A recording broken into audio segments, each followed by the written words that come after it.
December 16, 1944, 5:30 in the morning. The Ardennes forest was pitch black, frozen, and silent. First Lieutenant Lyle Bouck crouched in a log-covered foxhole on a wooded ridge above the village of Lanzerath, Belgium. He was 20 years old. He had 18 men. They were not frontline infantry. They were an Intelligence and Reconnaissance Platoon, scouts, men trained to watch and report, not to hold ground. Bouck did not know it yet, but in less than an hour, 500 German paratroopers would come marching straight at his position. No reinforcements would arrive. No artillery would answer his calls. For the next 20 hours, 18 Americans would be the only thing standing between the largest German offensive since 1940 and the road to Antwerp. Lyle Joseph Bouck Jr. was born on December 17, 1923, in Fenton, Missouri. His family was poor. They lived in homes with one bedroom and no indoor plumbing. His father worked odd jobs. Money was always short. When Lyle was 14 years old, he walked into a Missouri National Guard armory and lied about his age. He signed up for $1 per drill day. That dollar mattered. It bought food. It bought shoes. But something else happened at that armory. Bouck discovered he loved soldiering. He loved the discipline, the structure, the feeling of belonging to something larger than himself. He was good at it. By the time he was 17, he was already a transportation sergeant in the headquarters company of the 138th Infantry Regiment, 35th Infantry Division. When the division was federalized in December 1940, Private Bouck became a full-time soldier at the age of 16. In May 1942, his unit received orders for the Aleutian Islands. Bouck applied for officer candidate school at Fort Benning, Georgia. He was accepted. He graduated fourth in his class on August 25, 1942. He was 18 years old. The Army kept him at Fort Benning as an instructor in small unit defensive tactics. They recognized what his men already knew. Bouck understood defense. He understood fields of fire, interlocking positions, how to make a small force fight like a large one. He taught other officers how to hold ground against superior numbers. In late 1943, the Army assigned 2nd Lieutenant Bouck to the 99th Infantry Division at Camp Maxey, Texas. The 99th was a brand new division, activated in November 1942 at Camp Van Dorn, Mississippi, filled with draftees, college students pulled from the Army Specialized Training Program, and young volunteers who had never heard a shot fired in anger. The division's nickname said it all: the Battle Babies. Bouck was given command of the Intelligence and Reconnaissance Platoon of the 394th Infantry Regiment. This was not a line platoon. It was not designed to fight pitched battles. Its job was scouting, observing enemy positions, snatching prisoners for interrogation, and reporting back to the regimental intelligence officer. But Bouck trained his men like infantry. He ran them through live fire exercises. He drilled them on interlocking fields of fire. He made them dig fighting positions until their hands bled, and then he made them dig deeper. The men grumbled. Some thought he was crazy. They were scouts, not riflemen. Why was their lieutenant training them for a last stand nobody expected? Bouck did not explain. He just kept drilling. In November 1944, the 99th Infantry Division shipped to France and then moved into the Ardennes, a rugged stretch of forested hills along the Belgian and German border. Allied command considered the Ardennes a quiet sector, a place to rest exhausted divisions and break in new ones. The front was called the Ghost Front. Nothing happened there. The 99th Division took up positions along a thinly held line. The 394th Regiment occupied the southern end of the division's sector, near a geographic feature called the Lochheim Gap.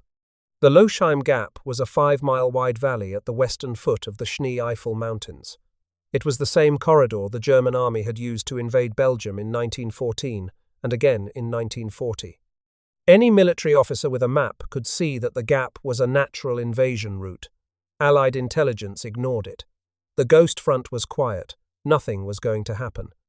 Bouck received orders from Major Robert Kriz, the regimental intelligence officer, to position his platoon on a wooded ridgeline immediately northwest of the village of Lanzerath. Beginning December 10, his 18 men dug in along a 300-yard front, occupying foxholes left behind by a departing unit of the 2nd Infantry Division. The men deepened the holes so 2 or 3 soldiers could stand inside them.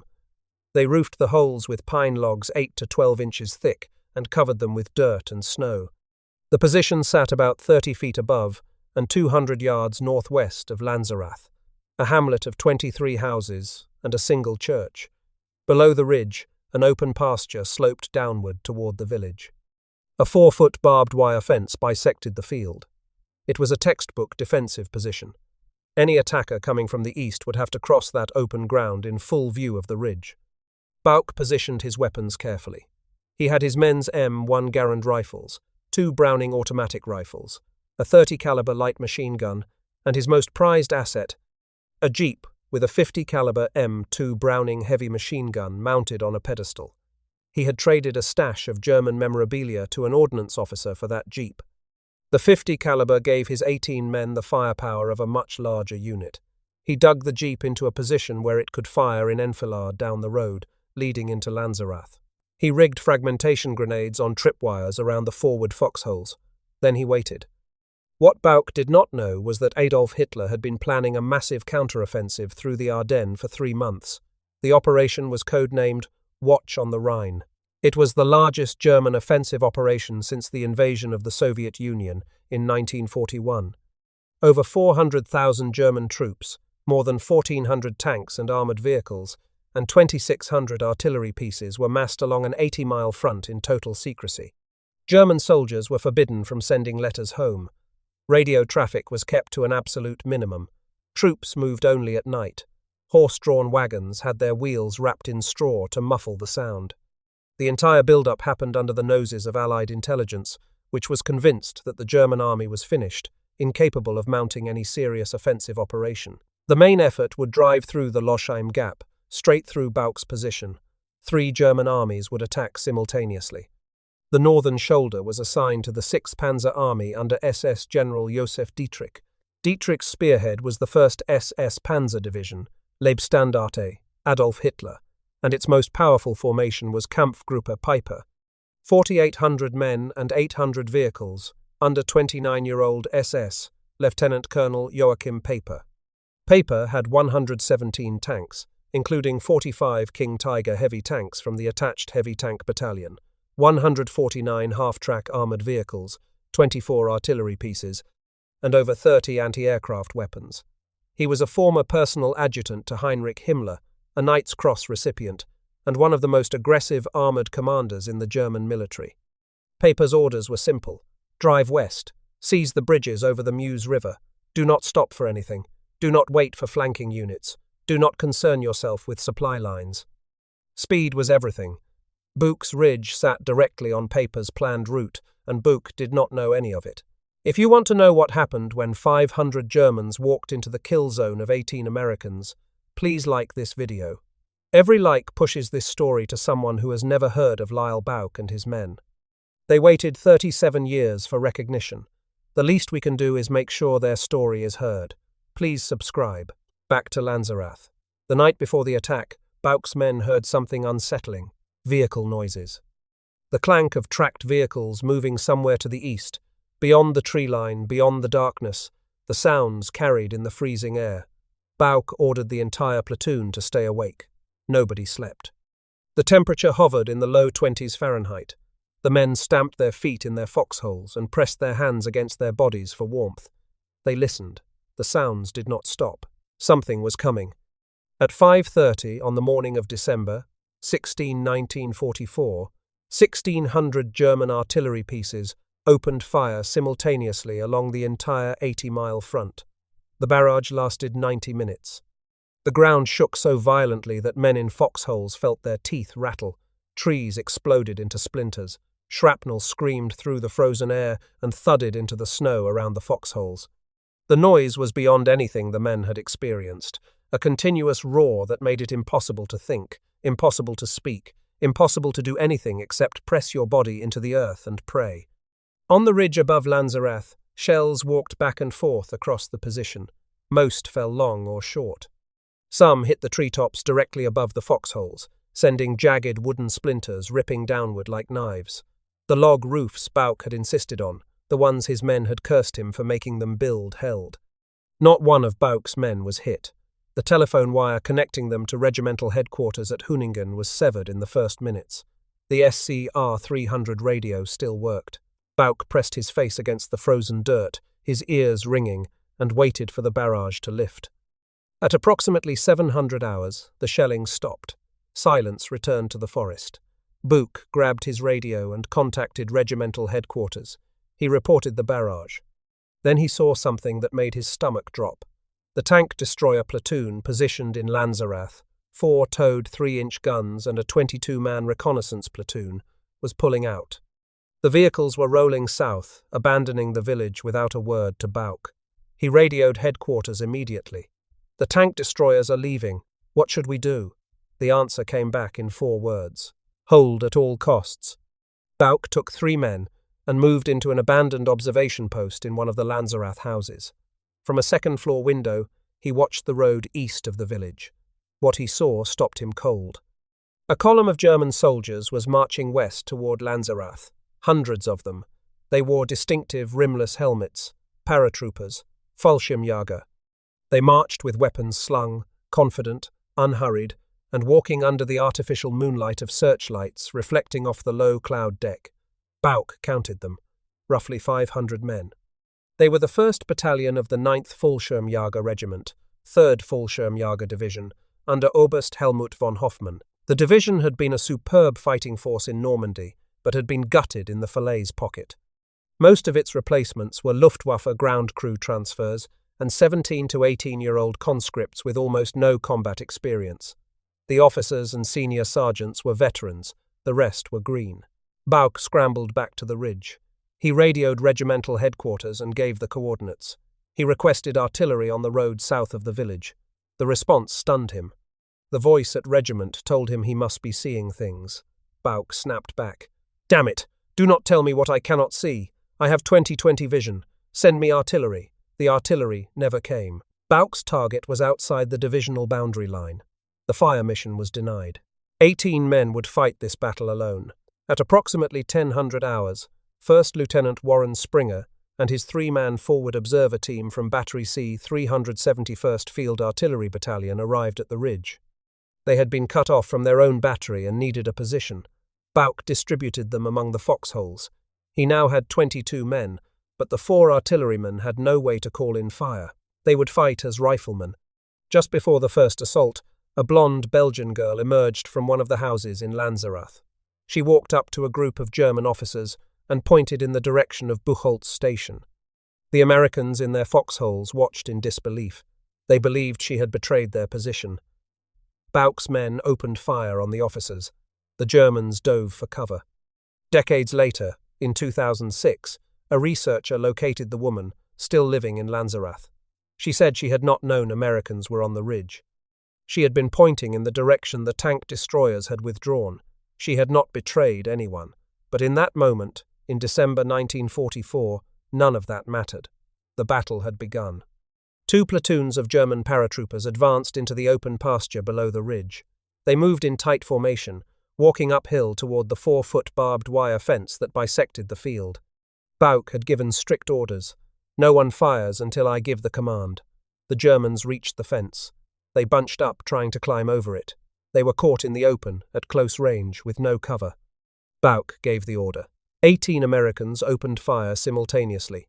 M1 Garand's, Browning automatic rifles, the 30 caliber machine gun, and the 50 caliber on the Jeep. The effect was devastating. One of the men later recalled that it was like shooting clay ducks at an amusement park. The Germans fell in clusters. The first assault collapsed in roughly 30 seconds. The field was littered with dead and wounded paratroopers. Private Joseph McConnell took a round through the shoulder. He was the first American wounded that day. The Germans pulled back, stunned. They had expected to march through an undefended village and continue west without firing a shot. Instead, they had walked into a carefully prepared kill zone against a force they could not see and could not locate precisely. They regrouped in the village below and launched a second assault around 1100 hours. This time they came harder, firing as they advanced, trying to use the slight folds in the terrain for cover. But the pasture offered almost nothing. The snow was open. The fence was still there. And the Americans still held the high ground. Private First Class Risto Milosevic climbed back onto the jeep and worked the 50 caliber machine gun, raking the advancing paratroopers with long bursts of heavy fire. The 50 caliber round is a devastating thing. It does not simply wound a man, it tears through him. At the ranges Milosevic was firing, the rounds went through bodies, through the soldiers behind them, through equipment and helmets and anything else in their path. German return fire eventually drove Milosevic back into his foxhole, rounds sparking off the jeep's steel plating. But the damage was done. Not a single German made it past the barbed wire fence. The pile of bodies in the pasture grew larger. During a brief lull, German medics raised a white flag to recover their wounded. Bouck allowed it. His men watched as the medics moved through the field, dragging wounded paratroopers back toward the village. But some of the Americans noticed that several of the supposed medics appeared to be signaling map coordinates to officers in the rear, pointing at the tree line and gesturing. The truce ended. Private Louis Khalil was struck in the face by a German rifle grenade. The grenade failed to detonate on impact, but the force of the round shattered his jaw. He collapsed in his foxhole, unable to speak, bleeding heavily from his mouth and chin. He could not call out, he could not eat, he could barely breathe. He stayed in the fight. For the next 2 hours, a tense lull settled over the ridge. The Americans reloaded magazines and redistributed ammunition. Men crawled between foxholes, passing clips of M1 ammunition and spare magazines for the Browning automatic rifles. The 30 caliber machine gun was checked and cleared. The 50 caliber on the jeep was still operational, still the most powerful weapon on the ridge. Bouck moved from foxhole to foxhole, checking his men. He counted ammunition. He checked wounds. McConnell's shoulder was bad, but he could still fire his rifle with one arm. Khalil could not speak, but he gestured that he was staying. Bouck looked out at the pasture below. The bodies of German paratroopers lay scattered across the snow. Some were still moving. The moans of wounded men drifted up the hill. The barbed wire fence was draped with field grey uniforms. Beyond the field, in the village, Bouck could see German officers gesturing and arguing. They were planning something, he was sure of it. The Germans, who outnumbered his platoon roughly 25-1, had been shocked by the violence of the defense. They had lost an entire company's worth of men attacking what they believed was a heavily fortified position. They did not know they were fighting 18 men. They refused to repeat the frontal assault, but they were not leaving. At approximately 1500 hours, the third assault hit. This one was different. The Germans had learned. They did not come in tight formation this time. They came spread out, using the terrain, crawling through the snow, firing as they moved. They had brought up mortar fire. Rounds began exploding among the foxholes on the ridge, throwing dirt and snow and shrapnel in all directions. The pine trees above shattered and fell. The concussions rattled the men's skulls inside the foxholes. Slape worked the 50 caliber machine gun, traversing the barrel across the advancing Germans. The gun roared.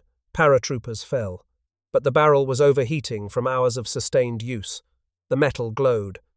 The gun began firing on its own, cycling rounds uncontrollably as the heat cooked off ammunition in the chamber. Slape fought to control it, but the weapon seized up completely. The barrel was warped beyond use. The platoon's heaviest weapon, the gun that had broken every assault that day, was gone. During this assault, Technician 5th grade Billy Queen, one of the 4 artillery forward observers, was hit in the stomach by a rifle round. The bullet tore through his abdomen. There was no medic on the ridge. There was no surgical kit, no morphine, and no bandages capable of treating a wound that severe. Queen bled out in his foxhole, surrounded by men who could do nothing for him. He was the only American killed in action that day. He was also the only man in the position who never received his award in person.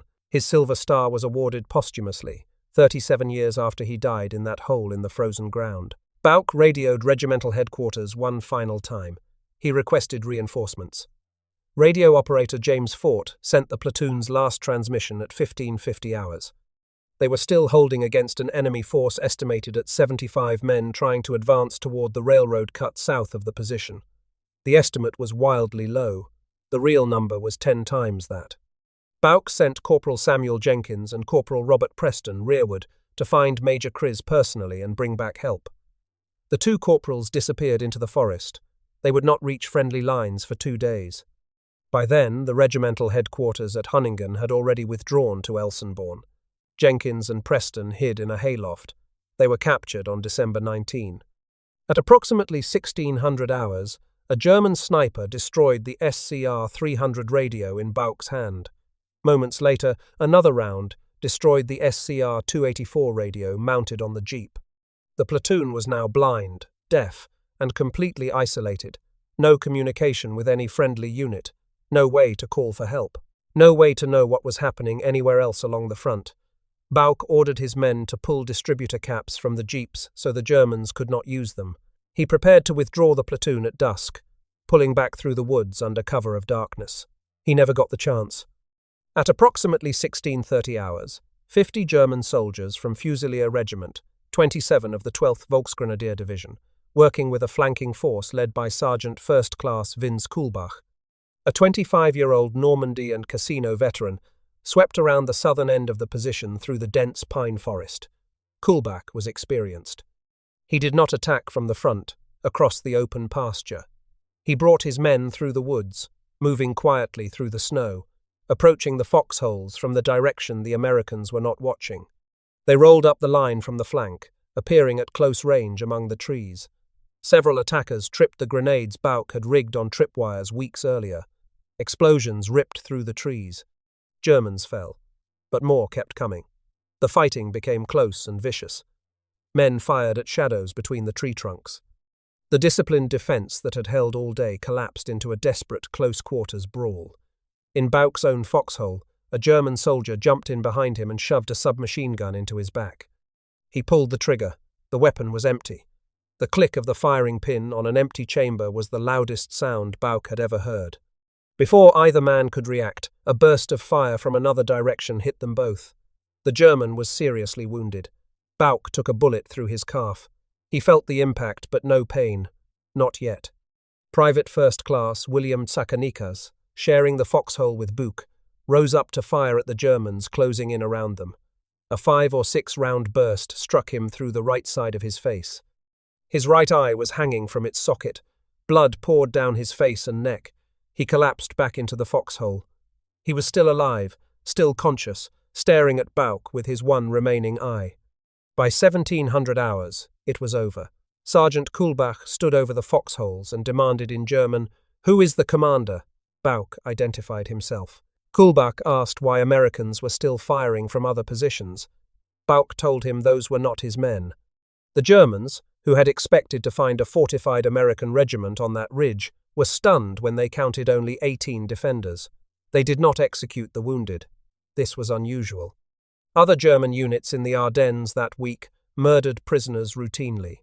Kuhlbach's men showed restraint that was rare in those desperate final months of the war. Bouck, despite his wounded leg, helped carry his injured men down the hill to Lanzerath, where the Germans converted village houses into makeshift aid stations. Every member of the platoon who was alive at the time of surrender had been wounded. 14 of 18 men carried wounds. Khalil's jaw was shattered. Tsakanikas had lost his eye. McConnell's shoulder was torn open. Billy Queen was dead in his foxhole. The 4 artillery observers were wounded as well. The Germans formally reported their own losses from the day as 16 killed, 63 wounded, and 13 missing. 92 casualties total from the 1st Battalion, 9th Fallschirmjäger Regiment. Some historians, including Alex Kershaw in his book The Longest Winter, estimate the actual German casualties were considerably higher, possibly in the range of several hundred, accounting for men who died of wounds or were reported through other channels. What is beyond dispute is that 18 Americans had held 500 Germans for the entire day. Now here is where the story shifts from a battle to a consequence that changed the entire northern shoulder of the Bulge.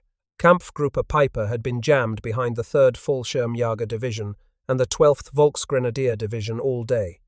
The roads through the Losheim Gap were narrow, winding forest tracks, barely wide enough for a single tank. When one unit stalled, everything behind it stopped. East of Lanzerath, Piper lost 5 tanks and 5 other vehicles to a forgotten German minefield that nobody had bothered to clear or even mark on his maps. German planning had assumed that the infantry and paratroopers would sweep through the American lines in the first hours, clearing the way for the armor. That had not happened. The reason it had not happened was lying in foxholes on a ridge above a village of 23 houses. When Piper finally reached Lanzerath shortly before midnight on December 16, he found the 9th Fallschirmjäger Regiment bedded down for the night in and around the village. Soldiers were sleeping in houses, in barns, in the church. Fires were burning. Men were eating. An entire regiment of paratroopers had stopped for the night because 18 Americans had convinced them that the woods ahead were impenetrable. Piper was furious. He had spent the entire day sitting in his command half-track, watching his timetable collapse. He stormed into the Café Scholzen, where Bouck and his wounded men lay on the floor as prisoners. Bouck watched through half-closed eyes as a young, agitated German officer in a black leather jacket confronted Oberst von Hoffmann. He demanded to know why the regiment had stopped. Von Hoffmann told him the woods west of Lanzerath were heavily fortified with pillboxes and mines. Piper interrogated a battalion commander. Same answer. He interrogated a captain. Same answer. Heavily fortified. Pillboxes. Mines. Impossible to advance. None of them had actually patrolled the woods. None of them had sent a single reconnaissance team forward after the platoon's surrender. They had been stopped cold by 18 men, and they were too humiliated or too inexperienced to admit that the position they had finally overrun was held by a single platoon. Piper later testified that he became very angry and ordered the Fallschirmjäger to give him 1 battalion. He would lead the breakthrough himself. At 4:30 on the morning of December 17, Kampfgruppe Piper finally rolled out of Lanzerath, heading northwest toward Buchholz station with paratroopers riding on the tanks. At that moment, Lyle Bouck, lying on the café floor with a bullet wound in his calf, turned 21 years old. It was December 17, his birthday. The delay mattered. It mattered more than anyone on that ridge could have known. Bouck's platoon had held Piper's advance for between 16 and 18 hours behind schedule. Those hours gave the American 2nd and 99th Infantry Divisions time to pivot onto Elsenborn Ridge, where they established defensive positions that would hold for the rest of the battle. Those hours gave the 7th Armoured Division time to move towards St. Vith. Those hours gave the 30th Infantry Division time to redeploy to the Stavelot and Malmedy area. What came next, after Piper rolled out of Lanzerath, is one of the darkest chapters of the war in Western Europe. At Honsfeld, at dawn on December 17, Piper's column overran a 99th Division rest area, and his men shot at least 19 surrendered American soldiers and 3 Belgian civilians. At Bullingen, where Piper detoured to capture a fuel dump, his men murdered 50 more prisoners of war. Around 1300 hours on December 17, near the Bognes crossroads 2 miles southeast of Malmedy, Piper's lead elements ambushed Battery B of the 285th Field Artillery Observation Battalion. They captured 113 American soldiers, assembled them in a field, and machine-gunned them.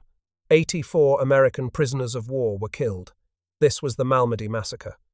Over the following 10 days, Kampfgruppe Piper would be responsible for the murders of over 360 American prisoners and more than 110 Belgian civilians across multiple towns.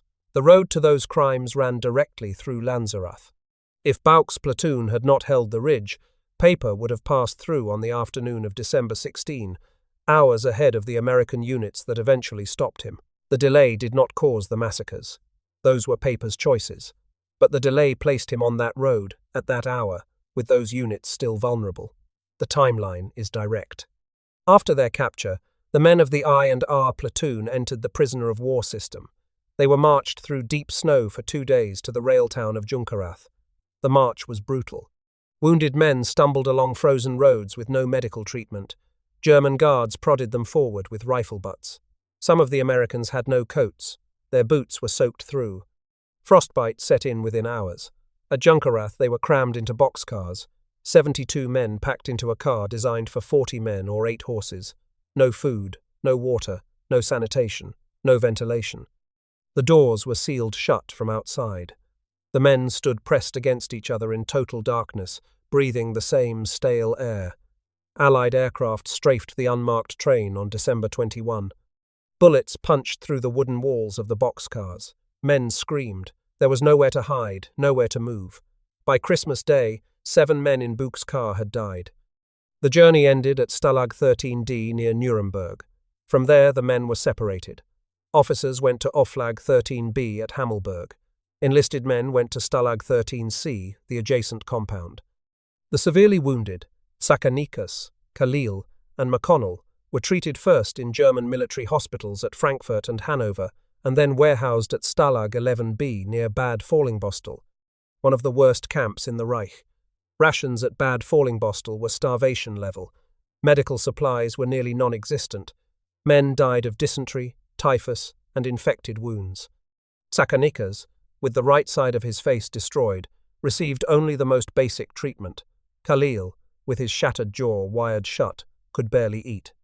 On March 26, 1945, a 314-man American task force under Captain Abraham Baum, dispatched by General George Patton, in part to liberate Patton's son-in-law at Oflag 13B, broke into the camp at Hammelburg and briefly freed the officers.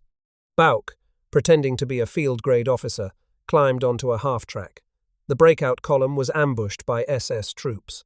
Bouck was wounded a second time. He was recaptured and transferred to Stalag 7A at Moosburg, where he remained until liberation on April 29, 1945. He weighed 114 pounds. He had entered the army at 180. Every captured member of the I&R platoon and every captured artillery observer survived the war. Every single one. Sakanikas, whose face had been destroyed by that burst of gunfire in the foxhole, underwent 37 reconstructive surgeries over the next 32 years. He changed his legal name to William James. He lived in Port Chester, New York, with his wife Lucille and 3 sons. He never fully recovered. He died on June 27, 1977, from complications of his 37th surgery. The men came home and tried to forget. Bouck married his childhood classmate, Lucille Zinzer, on April 27, 1946. He attended chiropractic college on the GI Bill, graduated in 1949, and opened a practice in South County, St. Louis. He practiced for nearly 50 years. He had 5 children. 2 of his sons became Navy pilots. William Slape stayed in the Army, served in Vietnam, and retired as a command sergeant major. Risto Milosevic returned to Southern California and worked as an engineer. Jordan Robinson, the oldest man in the platoon, went back to his tobacco farm in Blaine, Tennessee. Most of them never talked about what happened on that ridge. Bouck's wife Lucy later said he never talked about it. Never. The men did not just stay silent. They believed they had failed. They had been ordered to hold at all costs, and they had been overrun. They had been captured. In their minds, they had lost the battle. Bouck carried that weight for years. He woke at night hearing the screams of the paratroopers charging across the pasture. He heard the empty click of that submachine gun in his back. He saw Sakanikas looking at him with one eye, blood covering half his face, but he never spoke about it. None of them did. They came home, took jobs, married, raised children, and locked the war inside a room they did not open. Nobody told them otherwise. Nobody told them that their stand had delayed the most dangerous armoured column in the German army for nearly a full day. Nobody told them that their ridge had shaped the entire northern shoulder of the Bulge. The official army histories barely mentioned them. The men who should have been celebrated as heroes instead carried shame where they should have carried pride, and that silence lasted for 2 decades. In 1965, the Army's official history of the Ardennes campaign was published. Hugh Cole's book, The Ardennes, Battle of the Bulge, mentioned the I&R platoon in passing. A few sentences in a 700-page volume. William James, the man formerly known as Sakanikas, read those sentences. He was furious. He contacted Bouck. Something needed to be done.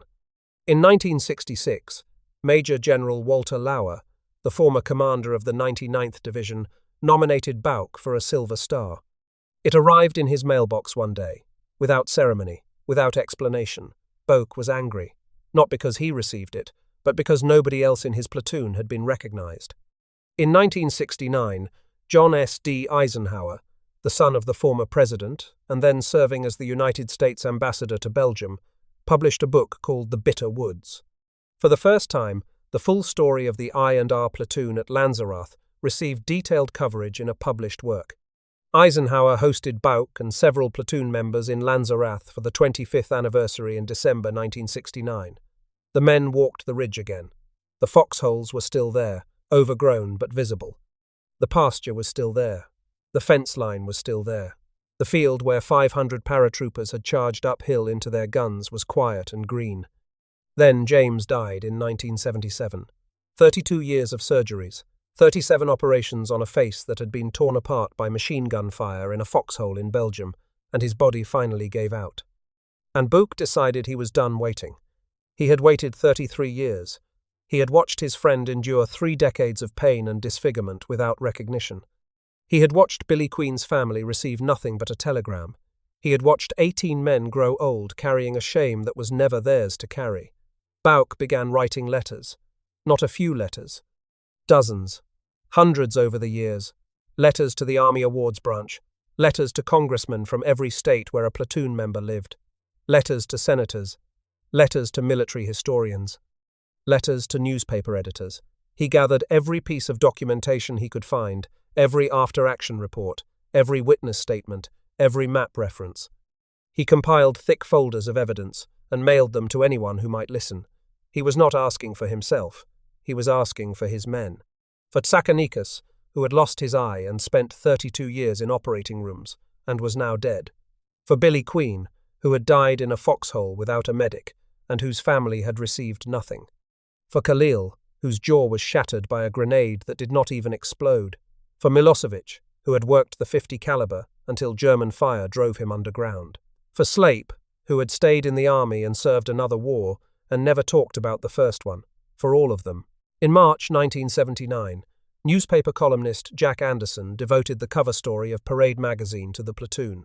The article called for recognition of the men's actions and specifically called for a posthumous Medal of Honor for Tsakanikas. The article was read by millions. One of those readers was George Steinbrenner, the owner of the New York Yankees. Steinbrenner contacted House Speaker Tip O'Neill. O'Neill agreed to push the case.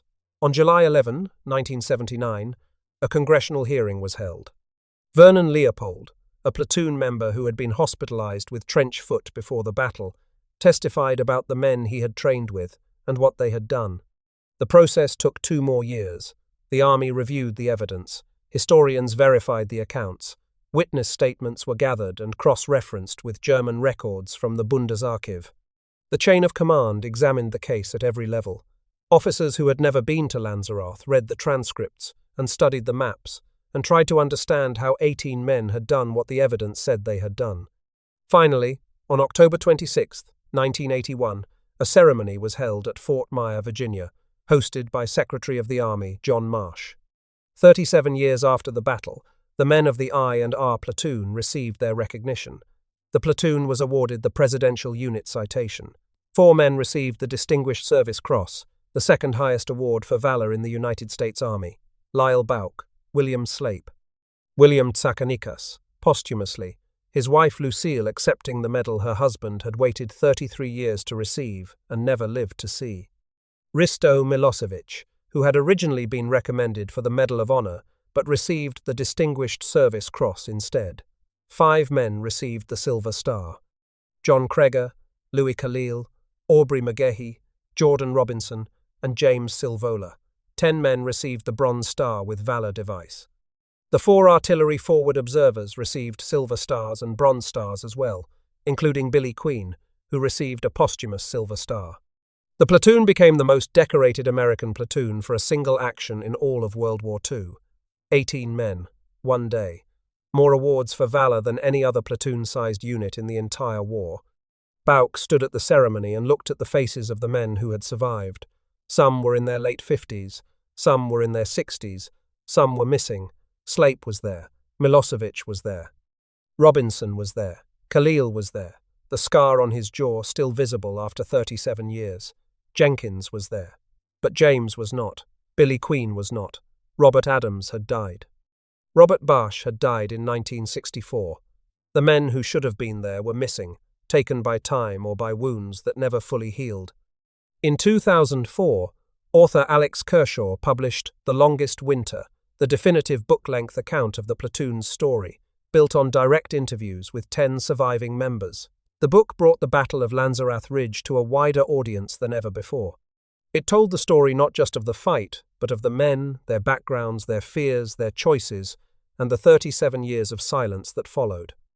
Lyle Bouck continued practicing chiropractic medicine until 1997. He gave interviews. He attended reunions. He walked the ridge at Lanzerath one more time. He never stopped thinking about his men. On December 2, 2016, Lyle Joseph Bouck Jr. died of pneumonia at his home in Sunset Hills, Missouri. He was 92 years old. A brass memorial plaque alongside a bench and a United States flag stands today at the edge of Lanzerath, overlooking the ridge. It was dedicated on May 12, 2005. The ridge can still be walked.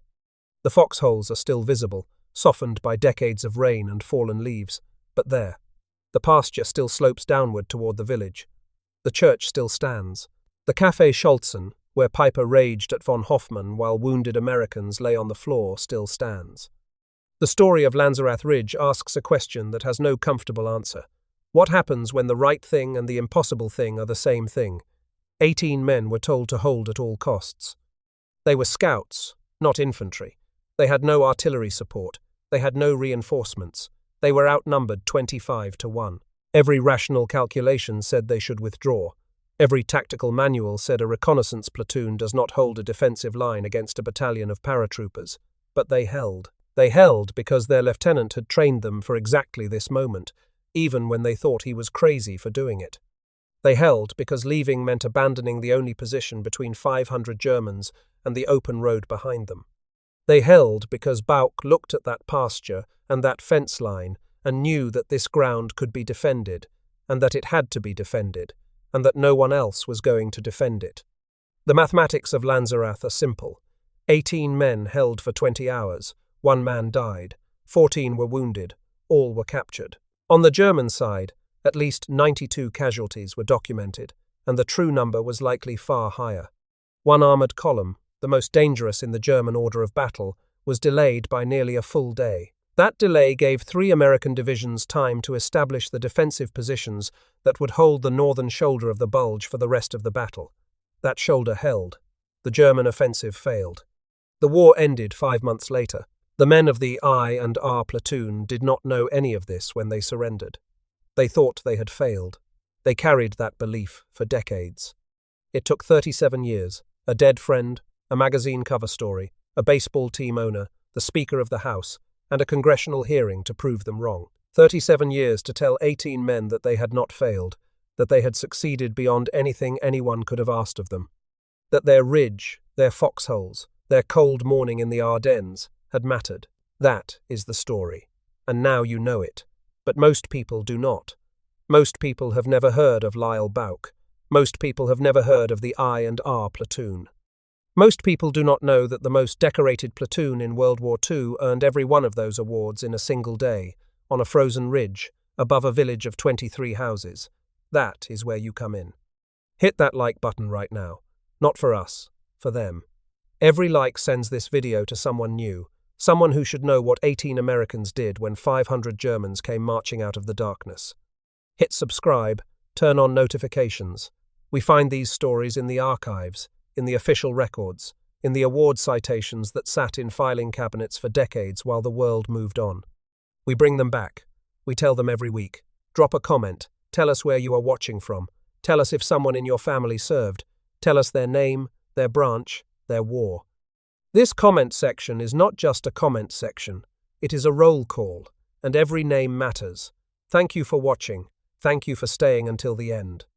And thank you for making sure that 18 Americans and 1 lieutenant who trained his scouts like soldiers finally get the recognition they earned on a frozen ridge in Belgium 70 years before the world was ready to listen.